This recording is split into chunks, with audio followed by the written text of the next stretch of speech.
Anaitwa Rachel, maarufu kama Rachel Vera. Ni binti wa Kibembe aliyezaliwa mkoani Kigoma kwenye kambi ya wakimbizi Nyarugusu.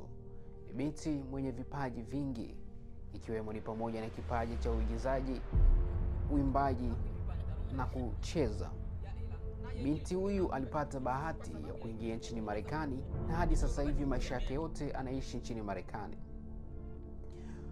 Kuna video nyingi sana ambazo zinaendelea kusambaa kwenye mitandao ya kijamii ambazo yeye peke yake ambazo akionyesha kuwa akicheza. Video hizi zimeleta mfarakano zaidi kwenye mitandao ya kijamii, huku ikimuonesha yeye kuwa tayari hayupo tena kwenye maadili yaliyonyooka na kuwa kama binti wa Kibembe. Watu wengi sana wanajiuliza, je, ni kitu gani ambacho kinaendelea kwake? Ni raha ya kubonyeza simu au ni hivyo tu alivyofika nchini Marekani? Ndio maana hali tayari imeanza kubadilika.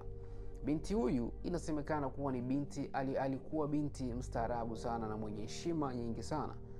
Lakini baada ya kufika Marekani inaonekana kuwa hali inazidi kubadilika, na haswa kwenye makundi ya WhatsApp. Viongozi wa umoja wa Bembe wanasema kwamba tayari wanaitafuta familia ya huyu binti ili kuhakikisha kuwa wamtulize na atulie kabisa.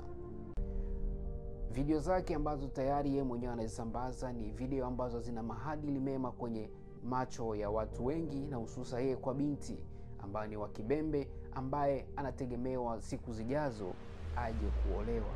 Lakini kufuatana na video hizi, umoja wa Mbembe wanasema kuwa hata ikitokea siku moja kaja kuolewa, basi itakuja kuwezekana kuwa inatakiwa tena aingie kwenye mitandao ya kijamii na aombe samahani kama jinsi anavyofanya sasa hivi. Sasa hivi anaendelea kutafutwa na umoja wa Bembe.